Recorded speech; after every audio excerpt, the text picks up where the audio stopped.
a little bit more, but most of them are full sun. Basically the sun translates to more energy and being able to produce more fruit or more product. So thinking about that, obviously the sun rises in the east and sets in the west, and at different times of the year here in the tropics where we are, so the dry season, it's mostly in the northern part of the sky and in midday, and for a short period of time in the wet season it's actually a little bit in the southern part of the sky. So you can think about that for which areas might be shaded and in sun at different times of the year as well. So sun is one of the first thoughts for siting your new fruit tree. Secondly, I would think about what other trees are around. For example, we've got this great big tree behind us here, which happens to be a fruit tree itself, a star apple.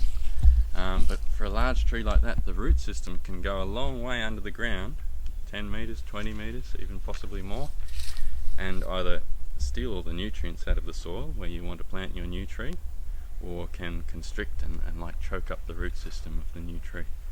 So it's important to be aware of that. Try to get as far away as possible from large trees like that while still being in full sun.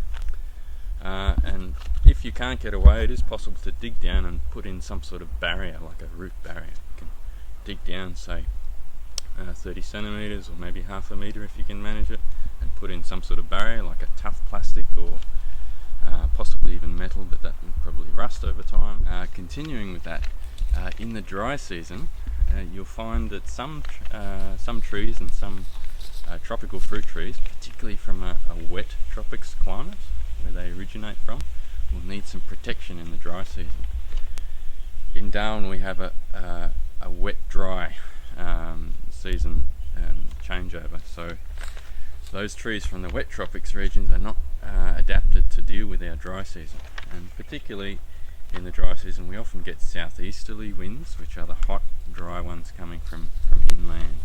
So if you have something like a mangosteen or maybe a rambutan, particularly when you need extra protection, if you could place those on the other side of your house perhaps, so that the house is blocking some of those dry season winds that would cause some problems, that would really help a lot too.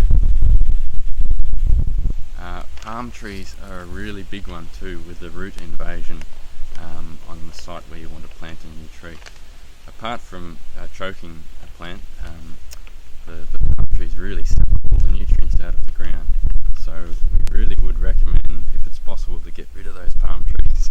I know they're very popular in some cases, especially since the Cyclone Tracy back last century, but they are really they take everything out of the soil.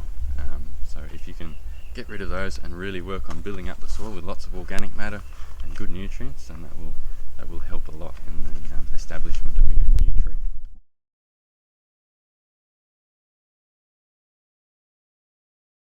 So probably just as important for a vegetable garden bed, a raised bed, if you're preparing a large pot for planting vegetables if you're in a rental situation or something like that. So the main thing with our soils in the top end is they're really, traditionally, they're just very poor and low in organic matter. So organic matter meaning any sort of dead material that's accumulated over years and years from trees and plants growing and then dying and going back into the soil and being broken down. So what we need to do is really increase the proportion of organic matter.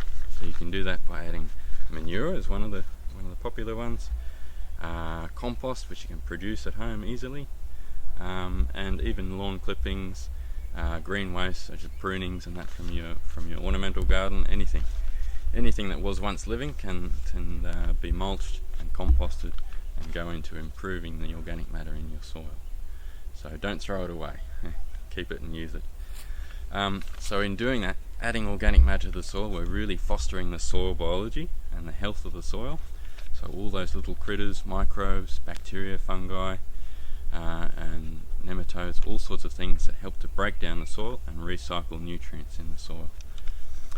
Doing that will not only help you to retain moisture in the soil, so it helps in the dry season, reduces your need to water, but it also holds on to nutrients better and cycles those nutrients.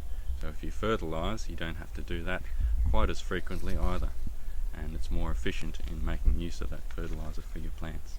For a vegetable garden, preparing a vegetable bed, that might be a situation where it's more appropriate to add fertiliser at the same time as you're preparing and adding organic matter. Yep. So you